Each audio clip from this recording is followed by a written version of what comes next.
Hello everyone. I would like to share my love and admiration for the talent of Julia Donaldson. Julia Donaldson, for example, is the author of this book, and I've read almost all of her books. I've read to my children, and I really love her stories. First of all her stories are like poems, so they are all rhymed. And the rhymes are very pretty and beautiful. Secondly, she always tells kind stories, stories of friendship and mutual help and love.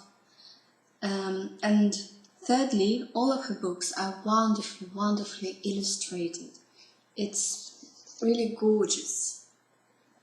It's pleasant to read, pleasant to look at, and yeah, great for adults and for kids. So I would like to read the story The Snail and the Whale for you, and I hope you will enjoy it, at least a little bit as much as I do.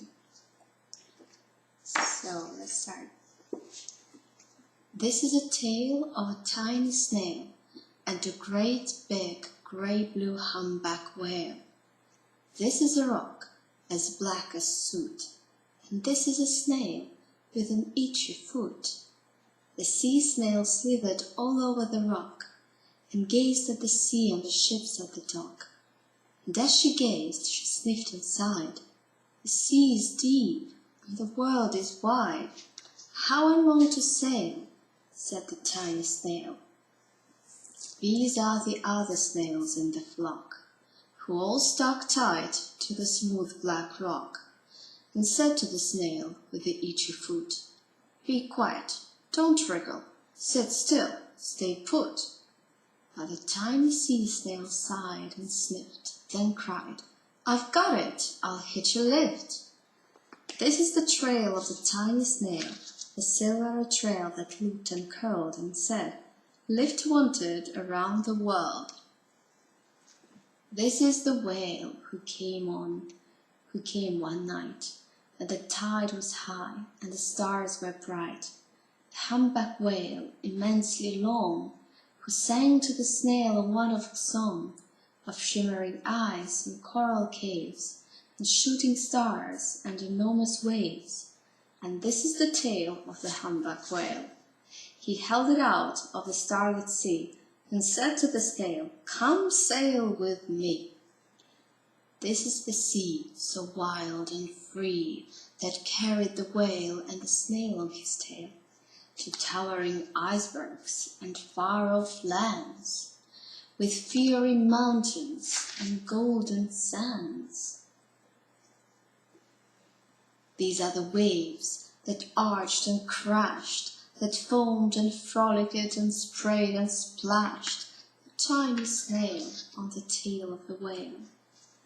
These are the caves beneath the waves, where striped fish with feathery fins and sharks with hideous toothy grins swam round the whale and the snail on his tail. This is the sky, so vast and high, sometimes sunny and blue and warm, sometimes filled with a thunderstorm, with zigzag lightning flashing and frightening the tiny snail on the tail of the whale.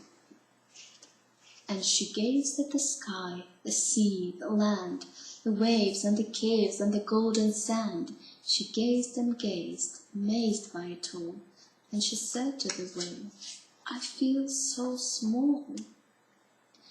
But then came the day the whale lost his way. These are the speedboats running a race, zigging and zooming all over the place, upsetting the whale with their ear-splitting roar, making him swim too close to the shore.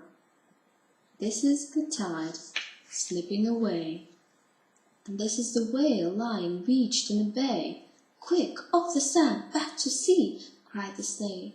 "I can't move on land, I'm too big," moaned the whale.